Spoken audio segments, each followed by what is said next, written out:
Hello students, कैसे हैं आप सब। मैं बहुत बढ़िया, आप बताइए।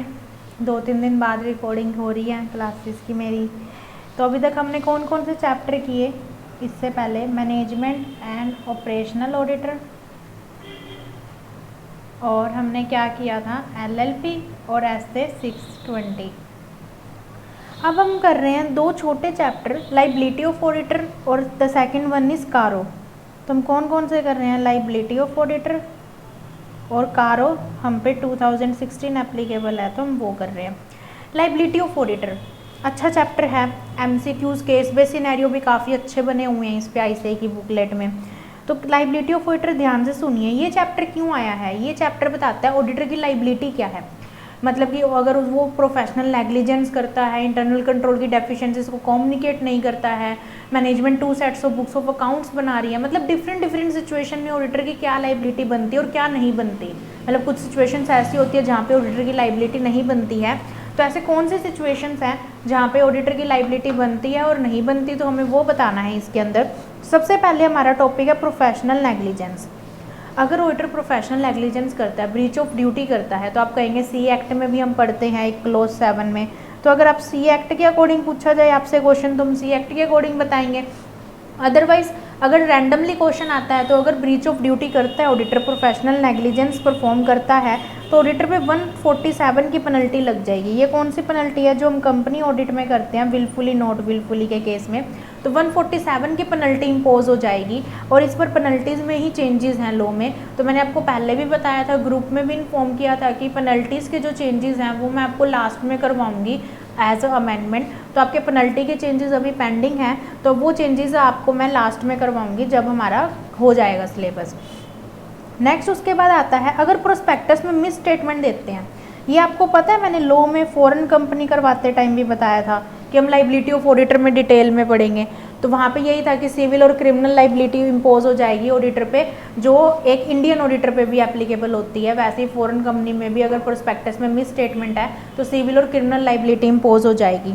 तो इसके अंदर क्या है कि अगर ऑडिटर प्रोस्पेक्टस में मिस स्टेटमेंट देता है, मतलब एज अ एक्सपर्ट विटनेस देता है, तो उस पर क्रिमिनल लाइबिलिटी लगेगी 34 सेक्शन में, सिविल लाइबिलिटी लगेगी 35 में। कंपनीज एक्ट 2013 के ही दोनों सेक्शन है, आईपीसी में आते हैं।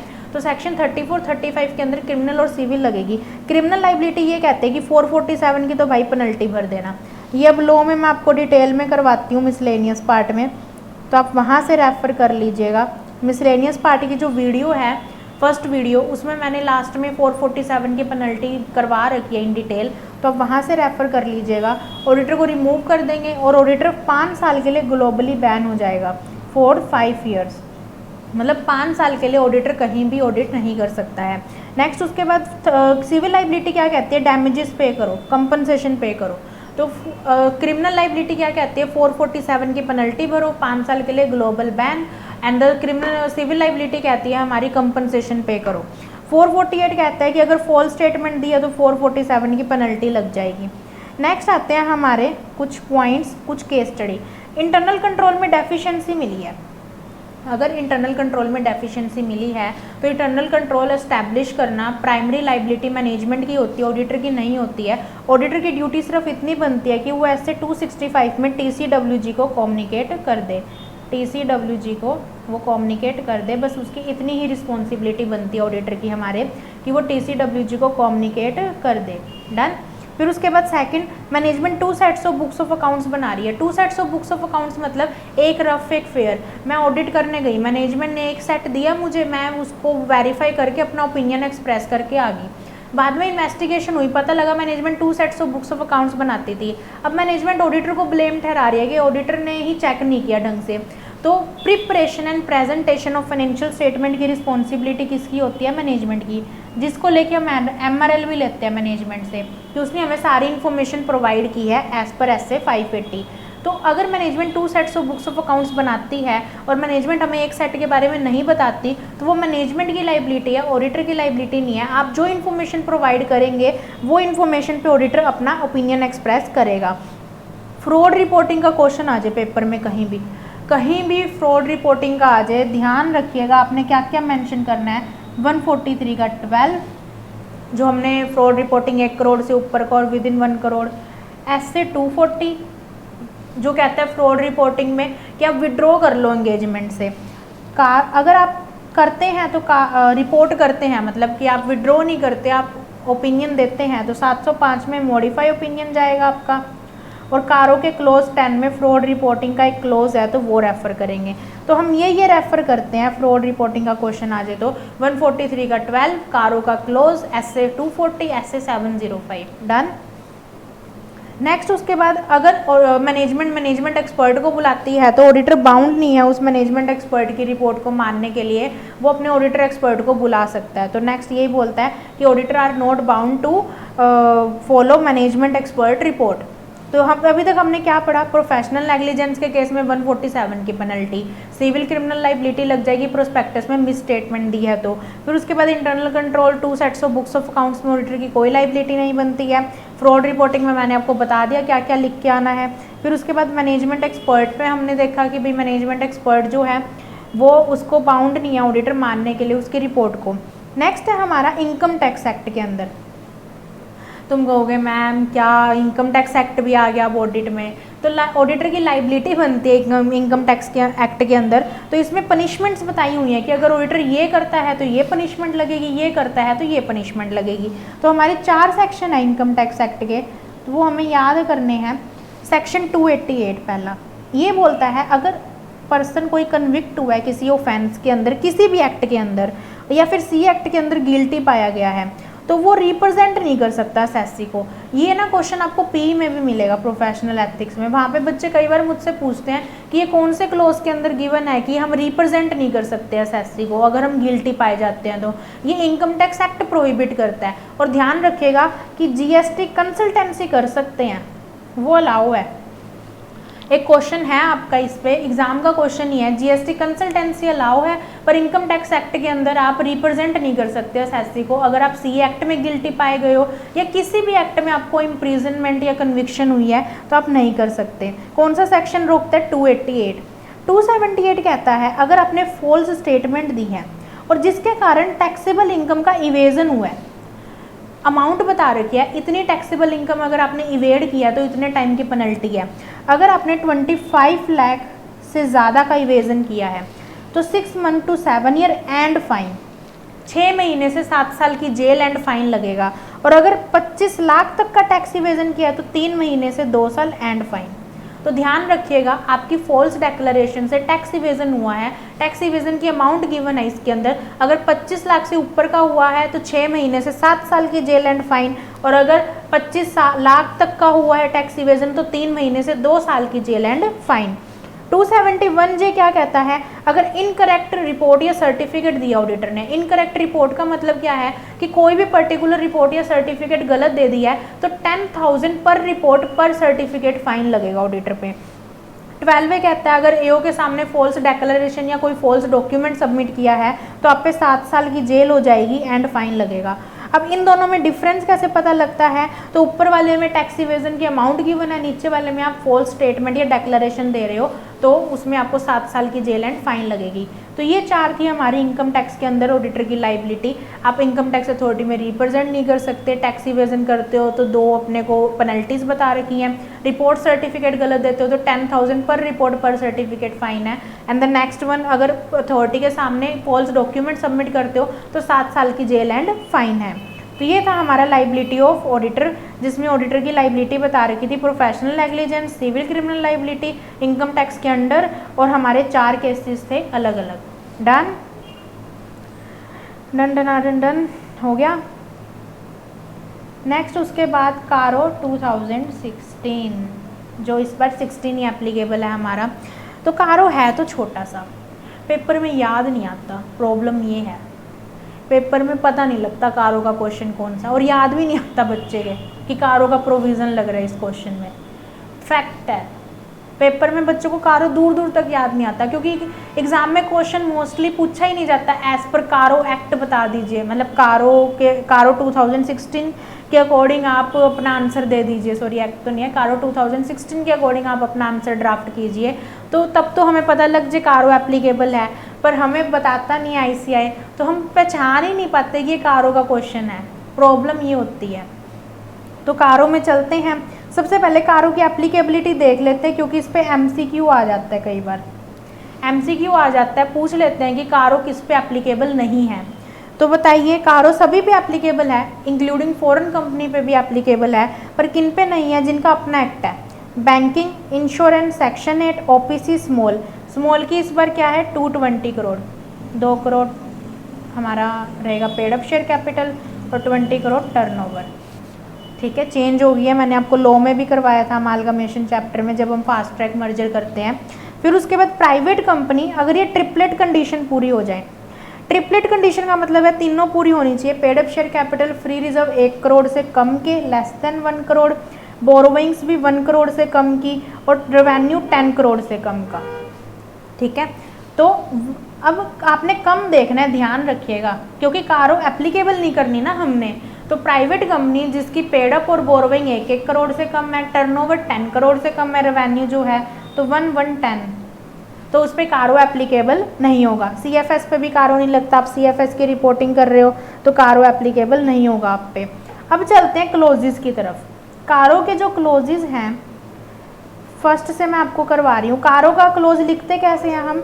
143 का 12, पैरा 3 और क्लोज नंबर कैसे लिखा जाता है? 143 का 11, पैरा 3 और फिर क्लोज नंबर रोमन में लिखा जाता है 1 2 3 इस तरह से। ठीक है, तो अब चलते हैं कारो के क्लोजेस की तरफ। हमारे टोटल क्लोज हैं कारो के 16। तो पहला क्लोज है फिक्स असेट्स का। ये बोलता है अगर फिक्स असेट्स में कोई भी कमी मिली है, ऑडिटर को डिस्प्रेंसी मिली है, टाइटल डीड नहीं मिली है, या मैनेजमेंट के पास कोई क्लैरिफिकेशन नहीं है फिक्स असेट्स को लेके, तो हम यहाँ पे एक रिपोर्ट करेंगे कारो के क्लोज 1 में। नेक्स्ट है inventory. Again inventory, physical verification, checking में कम मिला है, या फिर मैनेजमेंट के पास टाइटल नहीं है इन्वेंट्री का, कोई भी अगर कुछ भी अगर इन्वेंट्री में कमी मिली है तो हम कारो के क्लोज 2 में बोलेंगे। और एक हम 501 में भी इन्वेंट्री पढ़ते हैं, इससे 501 में, तो दोनों में ध्यान रखिएगा। फिक्स असेट्स में मिली है कारो का क्लोज 1, इन्वेंट्री में मिली है कारो का close 2। Next loan advances. Loan advances अगर आपने ओवरड्यू हो गया है 90 दिन से ऊपर आपके, और आप एनपीओ हो चुका है मतलब वो अकाउंट, तो यहाँ पे हम रिपोर्ट करते हैं कारो में। और एक सेक्शन अंडर सेक्शन 189 में है ना 184 और 188 की इंफॉर्मेशन जाती है इंटरेस्टेड डायरेक्टर के बारे में और रिलेटेड पार्टी ट्रांजैक्शंस के बारे में। तो 188 का रजिस्टर जो मेंटेन होता है उसमें कोई लोन एडवांसेस गिवन किए हैं हमने इंटरेस्टेड डायरेक्टर को या रिलेटेड पार्टी को, तो वो मेंशन करेंगे। और अगर ओवरड्यू मोर देन 90 डेज हो गया तो हम वो मेंशन करेंगे। कारो का क्लोज 4 भी लोन एडवांसेस बोलता है, पर वो बोलता है कि सेक्शन 185 और 186 का कंप्लाइंस है या नहीं है। 185 है लोन टू डायरेक्टर और 185 है loan and investment by company. तो ये हम डायरेक्टर में डिटेल में पढ़ते हैं सेक्शंस। अब होता क्या एग्जाम में, ध्यान से सुनिएगा। एग्जाम में आ जाता है क्वेश्चन की डायरेक्टर को लोन दिया है और वो क्वेश्चन खुद बताता है कि एज पर सेक्शन 185 लोन प्रोहिबिटेड है, डायरेक्टर को नहीं दे सकते। हम सोचते हैं कि ऑडिट में भाई लॉ का क्वेश्चन पूछ लिया, 185 सेक्शन पूछ लिया। आप कभी भी ऑडिट के क्वेश्चन देखेंगे ना तो उसके लास्ट में लिखा होता है कि what are the reporting requirement of auditor under this circumstances, as a auditor how would you deal this situation. तो वो ये पूछ रहे हैं कि कारो मतलब आप रिपोर्टिंग में अपनी रिपोर्ट्स में वो कहाँ रिपोर्ट करेंगे। तो अगर लोन एडवांसेस 185 या 186 का नॉन कंप्लाइंस होता है तो हमें लॉ की तरह आंसर नहीं देना वहाँ पे हमें कारो का क्लोज 4 बताना है कि कारो के क्लोज 4 में ऑडिटर रिपोर्ट करेगा this non compliances. Done. Next उसके बाद क्लोज 5 बोलता है अगर पब्लिक डिपॉजिट में डिफॉल्ट किया है 73-74 में तो कारो के क्लोज 5 में रिपोर्टिंग होगी। कॉस्ट रिकॉर्ड्स अगर मेंटेन नहीं किए हैं तो हम कारो के क्लोज 6 में रिपोर्ट करेंगे। तो यहाँ पे कई बार क्वेश्चन आ जाता है कि मैनेजमेंट कह रही है कि आप स्टैट ऑडिटर हैं, आपका कॉस्ट ऑडिट का एरिया नहीं है, तो आपको नहीं फर्क पड़ना चाहिए हम कॉस्ट रिकॉर्ड बना रहे हैं या नहीं बना रहे। तो अगर कॉस्ट रिकॉर्ड मैंडेटरी है कंपनी को बनाने और अगर वो नहीं बना रही तो हम कारो के कौन से क्लोज में बताएंगे, क्लोज 6 में। फिर उसके बाद स्टैट्यूटरी ड्यूज। स्टैट्यूटरी ड्यूज मतलब कि अगर हमने गवर्नमेंट का पैसा नहीं दिया, मतलब टैक्सेस पे नहीं किए, प्रोविडेंट फंड में कंट्रीब्यूशन नहीं किया, मोर देन 6 मंथ हो गए हैं, तो हम यहाँ पे कारो के क्लोज में हम यहाँ पे बताएंगे कि कंपनी ने ये नहीं किया है। फिर उसके बाद नेक्स्ट आता है कारो का क्लोज 8। कारो का क्लोज 8 बोलता है रीपेमेंट ऑफ ड्यूज। अगर कंपनी डिफ़ॉल्ट करती है रीपेमेंट में ड्यूज़ में तो हम कारो के क्लोज 8 में बताएंगे। 9 बोलता है and use of money. And use of money का मतलब क्या है, मान लीजिए मैंने आईपीओ एफपीओ से पैसा उठाया मार्केट से, और मैंने क्या बोल के उठाया कि मैं एक प्रोजेक्ट लॉन्च कर रही हूँ ऑयल मार्केटिंग का, और मैंने उस पैसे से BMW खरीद ली खुद के लिए पर्सनल, तो ऑडिटर कहाँ रिपोर्ट करेगा, कारो के क्लोज 9 में कि भाई इन्होंने एंड यूज़ ऑफ मनी मतलब कि इन्होंने पैसा कहीं और यूज़ कर लिया है। कारो का क्लोज 10 मैंने अगेन बताया था फ्रॉड रिपोर्टिंग का है, तो हम अभी लाइबिलिटी ऑफ ऑडिटर चैप्टर में करके आए हैं कि 143 का 12 यहाँ पे हम रिपोर्ट करते हैं। फिर कारो का क्लोज 11 मैनेजीरियल रेम्यूनरेशन, अगर 197 के अकॉर्डिंग MR नहीं दिया है, ये उस जो भी लिमिट्स हैं उनसे ऊपर दे दिया, पर जो रिक्वायरमेंट थी रेजोल्यूशंस पास करने की वो पूरी नहीं हुई है, तो ऑडिटर कहाँ रिपोर्ट करेगा, अपनी ऑडिट रिपोर्ट में कारो के क्लोज 11 में। निधि कंपनी की कंप्लाइंसेस पूरी नहीं की हैं, हमने मिसलेनियस चैप्टर में किया है निधि कंपनी लॉ के 406 में, तो अगर 200 मेंबर नहीं है, आपकी minimum head up share capital नहीं है, या 1:20 का रेशियो नहीं है नेट ऑन फंड डिपॉजिट का, तो वहाँ पे ऑडिटर कहाँ रिपोर्ट करेगा, कारो के क्लोज 12 में। कारो का क्लोज 13 बोलता है related party transactions. Related party transactions में 2 सेक्शन हिट होते हैं कंपनी लॉ के, 188 तो आ जाता है हमारे दिमाग में, 177 नहीं आता। 177 क्या है, ऑडिट कमेटी का, ये वो एक ओमनिबस अप्रूवल लेते हैं हम इस सेक्शन के अंदर। ओमनिबस अप्रूवल क्या होता है कि रिलेटेड पार्टी ट्रांजैक्शन अगर 1 करोड़ तक की है तो ये हम ऑडिट कमेटी से पूरे साल कोई भी अप्रूवल नहीं लेंगे, फाइनेंशियल ईयर के स्टार्टिंग में हम एक रेजोल्यूशन पास कर देंगे जिसे हम ओमनिबस अप्रूवल कहते हैं, जिसमें रिलेटेड पार्टी ट्रांजैक्शन की अप टू 1 करोड़ तक की परमिशन ऑडिट कमेटी दे देती है। तो उसके लिए आपको सेपरेटली रेजोल्यूशंस बार बार पास करना ज़रूरी नहीं है ऑडिट कमेटी से, और ये जो ओमनिबस अप्रूवल है ये 1 ईयर तक के लिए वैलिड रहता है। तो RPT में 2 मेंशन होते हैं, 177 और 188। अगर इनकी नॉन कंप्लाइंस है तो ऑडिटर रिपोर्ट करेगा क्लोज 13 में। 14 बोलता है प्रेफरेंशियल अलॉटमेंट, ये बोलता है पार्टली पेड या फुल्ली पेड कन्वर्टिबल डिबेंचर्स वगैरह हैं, तो इनमें 42 सेक्शन का कंप्लाइंस होना चाहिए जो हमारे IPC में आता है। अगर वो कंप्लाई पूरा नहीं किया है तो ऑडिटर यहाँ पे रिपोर्ट करेगा। Close 15 barter transaction, non cash transaction हुई है तो यहाँ पे रजिस्टर्ड वैल्यूर वाला भी आ जाता है 247, और एक 192 भी आ जाता है। 192 भी बार्टर ट्रांजैक्शन का ही है, हम कंपनी ऑडिट में डायरेक्टर में करते हैं। तो अगर 192 और 247 में अगर रजिस्टर्ड वैल्यूर नहीं बुलाया बार्टर ट्रांजैक्शन के लिए तो फिर आप यहाँ पे ऑडिटर रिपोर्ट करेगा उस चीज़ को।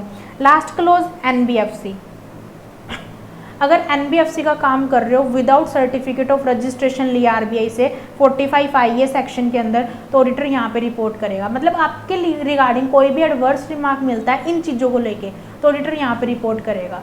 डन। तो कारो जल्दी हो जाता है हमारा। क्यों जल्दी हो जाता है? क्योंकि मैं लॉ में पहले से ही डीपली इन सेक्शंस को करवा चुकी होती हूँ, तो हम वहीं से लिंकेज करते हैं कि वो सेक्शंस हम वहाँ कर चुके हैं तो उनका नॉन कंप्लाइंस है तो कारो में रिपोर्ट होगा बस वो चीज़।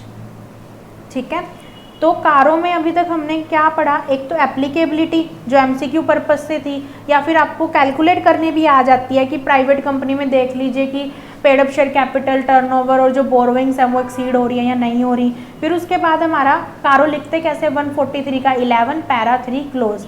तो ये क्लोज याद कैसे करेंगे? तो हमारे सिद्धार्थ अग्रवाल सर ने बताई थी हमारे टाइम में, तो हम उसी से याद करेंगे। फील्ड CS defman RPBN, field fix assets, inventory, loan advances, public deposit. CS cost record, statutory dues. Defman default in repayment of dues and use of money. F fraud reporting, managerial remuneration, Nidhi company. RPBN related party, preferential allotment, barter transaction, और M से NBFC। तो field CS defman RPBN ये हमारे 16 close थे। F फटाफट mug up करेंगे। F से fixed assets, I से इन्वेंट्री, L से लोन एडवांस, L से लोन एडवांस, D से पब्लिक डिपॉजिट, C से कॉस्ट रिकॉर्ड, S से स्टैट्यूटरी ड्यूज। फील्ड CS डेफमैन, D से default in repayment of dues, E से end use of money, F से fraud reporting, managerial remuneration, Nidhi company. RPBN related party transaction, barter transaction, preferential allotment, barter transaction, and the last one is NBFC। तो ये था हमारा कारो और liability of auditor, दोनों chapter हो चुके हैं आपके। कारो और लाइबिलिटी ऑफ ऑडिटर रिवाइज कर लीजिएगा इन दोनों चैप्टर्स को, और जल्दी से टेस्ट की तैयारी कीजिए। इस वीडियो के बाद नेक्स्ट डे आपका टेस्ट रहेगा जो मैं आपको बता चुकी हूँ। ये चैप्टर्स का CFS, dividend, books of accounts, company audit, LLP और ऐसे 500 to 520, 400, 450 और 600 और 620। ठीक है, तो तैयारी कीजिए अच्छे से, अच्छे अच्छे मार्क्स लेके आइए। और जिसके भी इस पूरे बैच में सबसे हाईएस्ट मार्क्स रहेंगे लॉ ऑडिट में, उनको मेरे नोट्स फ्री ऑफ कॉस्ट मैं कोरियर करवाऊंगी, बिल्कुल फ्री ऑफ कॉस्ट। तो अच्छे नंबर लेके आइए, देखते हैं कौन इस रेस में विन करता है और किसको मेरे नोट्स मिलते हैं। Okay, thank you.